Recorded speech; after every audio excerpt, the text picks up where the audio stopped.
დილამშვიდობისა. ეს საქართველოს პირველი არხია, თქვენ უყურებთ გადაცემას პირადი ექიმი მარი მალაზონია ჟესტურ ენაზე თარგმანით. თქვენ გახსოვთ, როდესაც სიახლეს გიზიარებთ, ეს თემატურად არის ხოლმე ძალიან აქტუალური და განსაკუთრებით საყურადღებოა რაღაც ჯგუფისთვის, ადამიანებისა, ვისაც ესა თუ ის პრობლემა აქვს. თუმცა დღევანდელი ჩვენი სიახლე ეხება ყველას. თუ რატომ ამასში თავად დარწმუნდებით.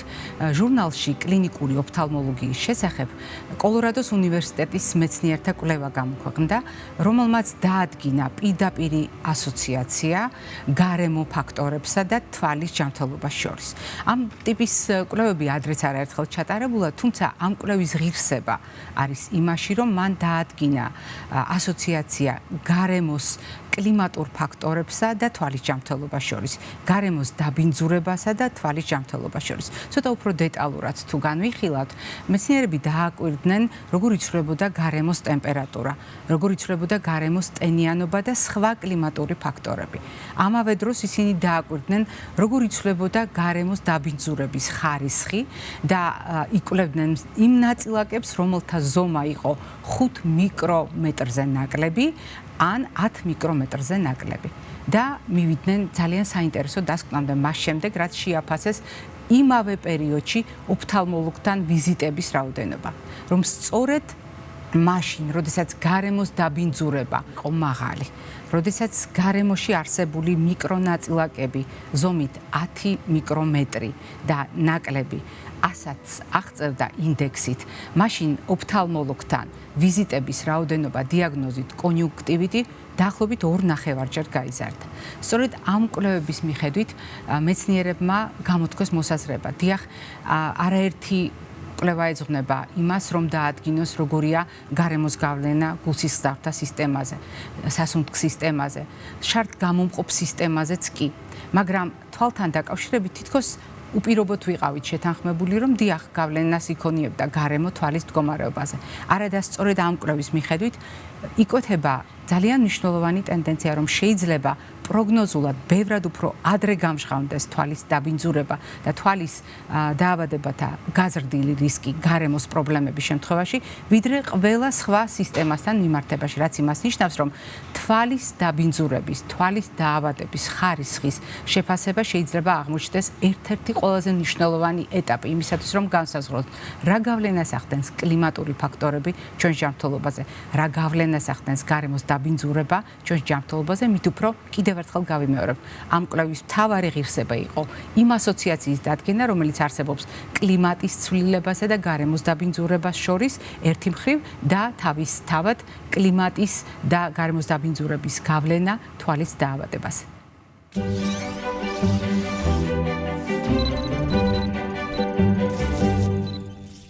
როდესაც ჩვენ ადამიანის შესახებ საუბრობთ, ყველა სისტემასთან დაკავშირებულ დამკვიდრებულ ფრაზებს ვიშველიებთ ხოლმე და მომწონს, როგორ დაიტია ქართულმა ის განსაკუთრებული დამოკიდებულება, რაც ჩვენს წინაპრებს ჰქონდათ ჩვენი ჯანმრთელობის, ჩვენი ორგანიზმის მიმართ.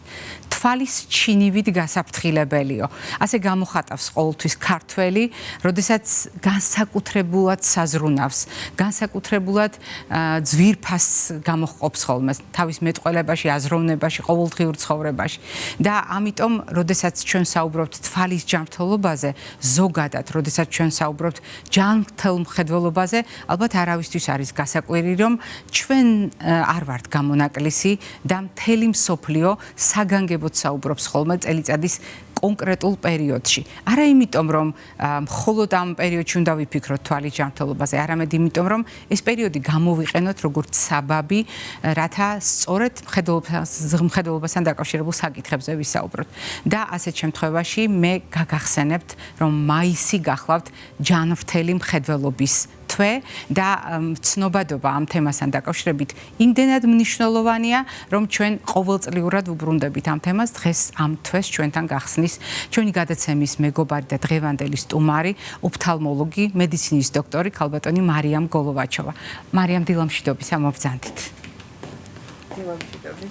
დილამშვიდობის, მარიამ, და მიხარია თქვენი სტუმრობა, იმიტომ რომ ერთბაშად ბევრი რამ გვექნება სათქმელი თვალთან დაკავშირებით და გარდა ამისა ძალა მოემატება ჩვენი თვალის სინათლეს, ეს მნიშვნელოვანია.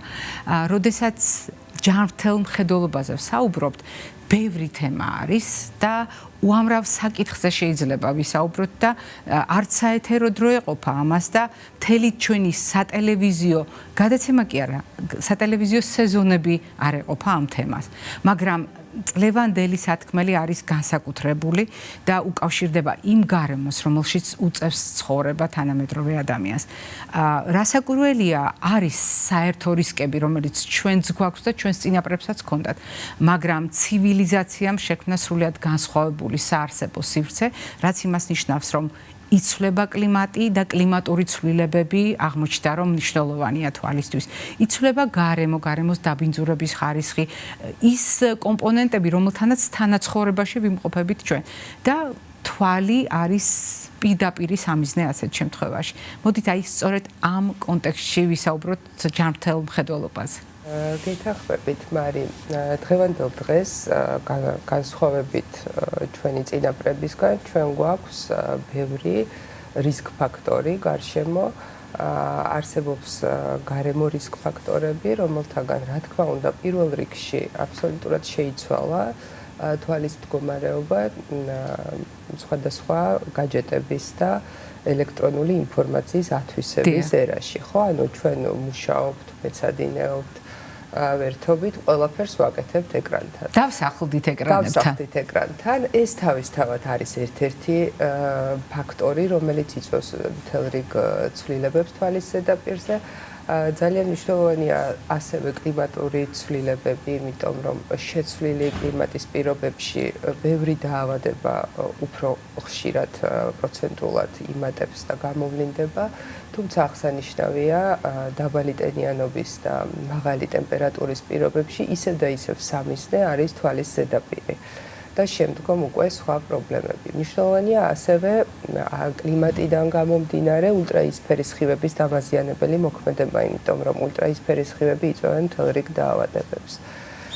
და რა თქმა უნდა, ჩვენი სამუშაო რეჟიმი, როდესაც ჩვენ დროს ვატარებთ ზამთარში თუ ზაფხულში ოფისებში, ოთახებში, ჩვენ გვაქვს კომფორტი შექმნილი, გვაქვს კონდიცირება, გვაქვს გათბობა, რაც იწვევს ასევე დაბალტენიანობას და თვალის ზედაპირის პრობლემებს. მთავარი პრობლემა, რაც ამ ჩამოთვლილ ფაქტორებს აქვს, ეს არის თვალის ზედაპირის გამოშრობა. მშრალი თვალის დაავადება არსებობს სინდრომიც და არსებობს დაავადებაც.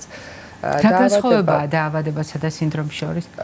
სინდრომი არის უფრო ხანმოკლე, სიმპტომურად იკურნება, ხოლო დაავადების შემთხვევაში შეიძლება თვალის ზედაპირი, ანუ კონიუნქტივა წარმოქმნის შემდგომ მუდმივ ქრონიკულ კონიუნქტივით, ანუ ანთებით პროცესს. შესაძლოა ეს პროცესი გადავიდეს რქოვანაზეც.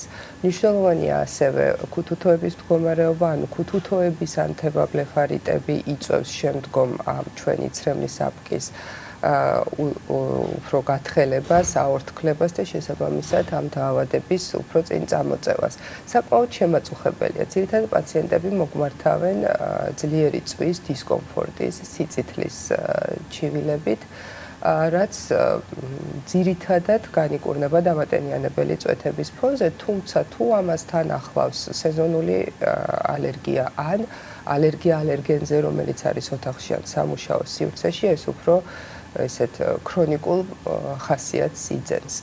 ძირითადად მაინც არის გამოხატული სიწითლე, წვა, ცრემლდენა, დისკომფორტი და ეს ხელს გვიშლის ყოველდღიურობაში.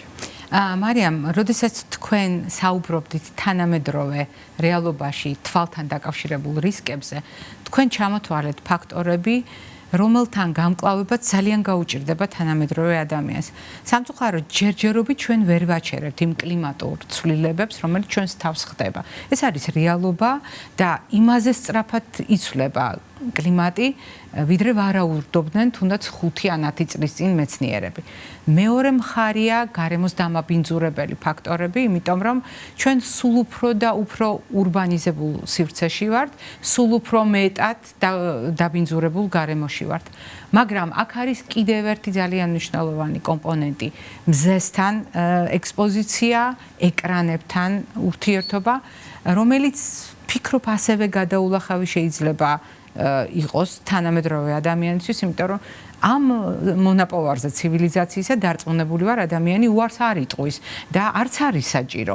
მაშინ როგორ უნდა მოვახერხოთ თანაცხოვრება? თქვენ ნაწილობრივ დაიწყეთ ამაზე საუბარი, როდესაც ახსენეთ მშრალი თვალის სინდრომი ან დაავადება, როგორც ერთ-ერთი საჩუქარი აი ამ ჩამოთვლილი ფაქტორებისა და მასთან გამკლავების შესაძლებლობა.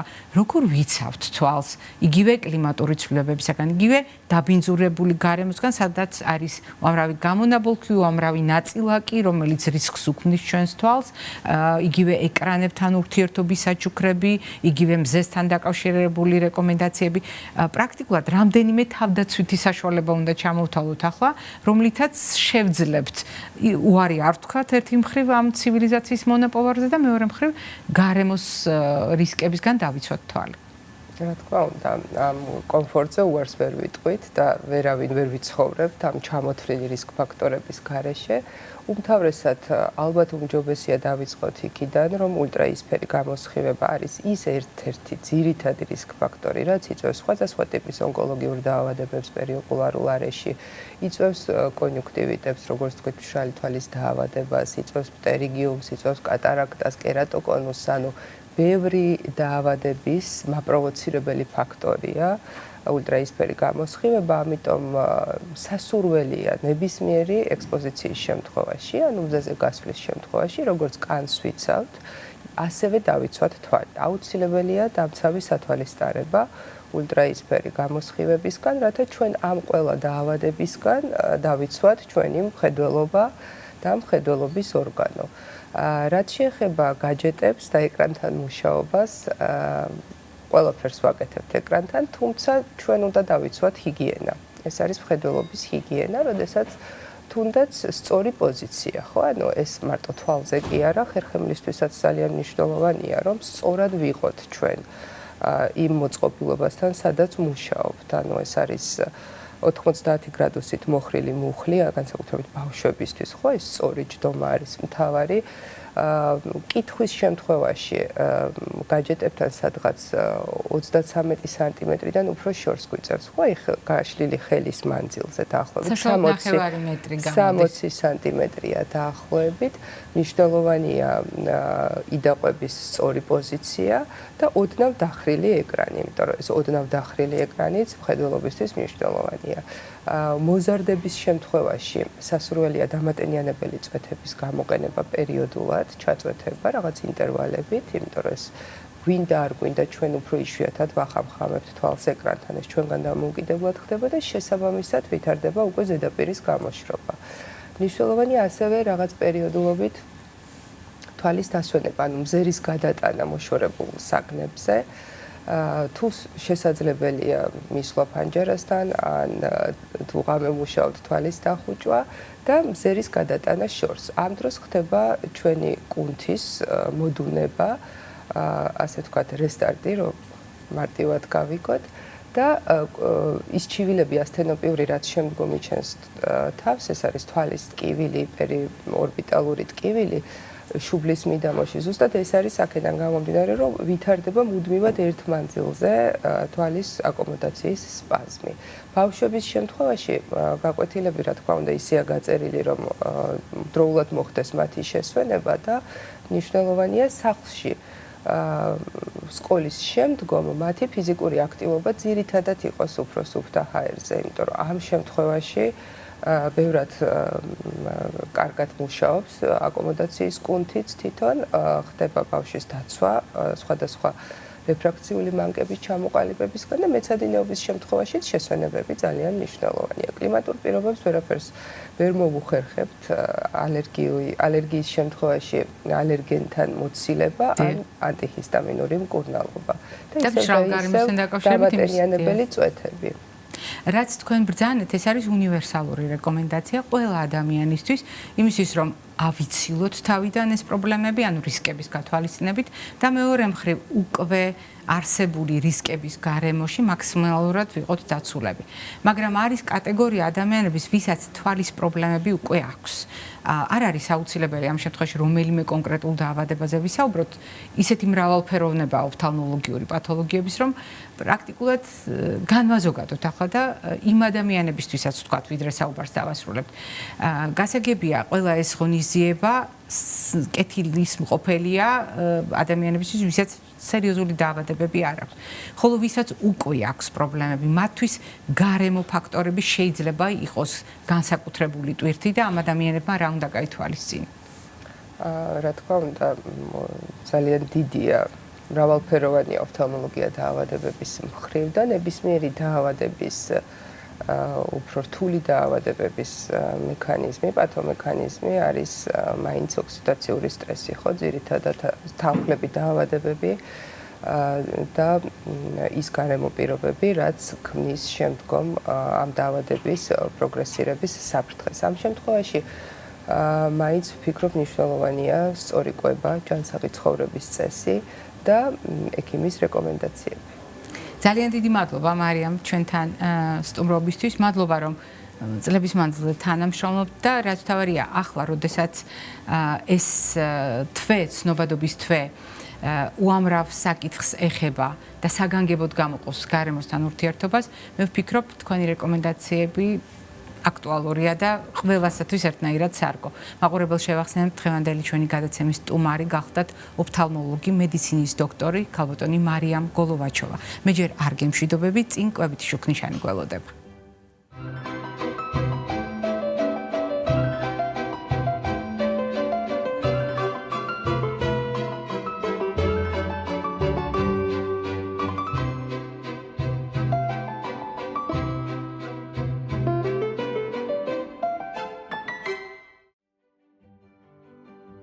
ჩვენ ხშირად საუბრობთ იმაზე, რომ ადამიანს მრავალფეროვანი საკვები ჭირდება.